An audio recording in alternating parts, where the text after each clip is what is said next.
Hello नमस्कार प्रणाम आप सबके भाई हम अखिलेश कश्यप कैसन बनी जाए आप सब और अच्छा हो खब जाए उम्मीद करत हनी और आप सब बहुत आशीर्वाद प्यार दे रहा बनी जाए कि दोनों अखिया में कल साचो हूँ कजरवा नजरवा रो के लाए जान।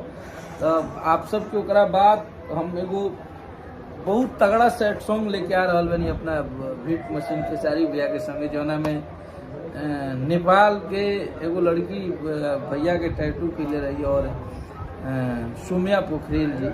तो लड़की ने मुझे नहीं लग रहा है कि पहले बार में कोई लड़की इस तरह से एक्टिंग करेगी। क्या लाजवाब सोम्या ने किया है उसमें काम भैया के साथ और भैया ने बहुत कुछ उसे सिखाया बताया और उस पर वो खरी उतरी है।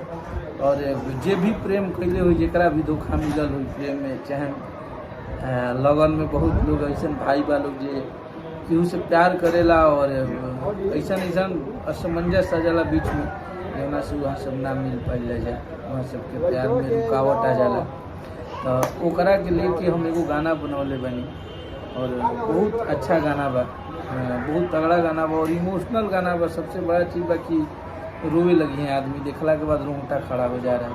उसमें क्या एक्टिंग किए हैं खेसारी भैया और सोम्या जी ने और उसकी म्यूजिक बनौले बनी राज गाजीपुरी जी और वीडियो डायरेक्ट किए हैं उसको आर्यन भैया जो कि हमारे शुरू से ही सब गाना के हमारा चैनल के गाना के वहाँ के वीडियो डायरेक्ट करीला, चाहे वो कजरा होके झगड़ा होके चाहे होली के कबूतर होके पेट में भतीजा बकरी जितना भी गाना हमने के यहाँ से बाजे सबके डायरेक्शन आर्यन देव जी किए हैं और बहुत अच्छा वीडियो बनाए हैं वो भी।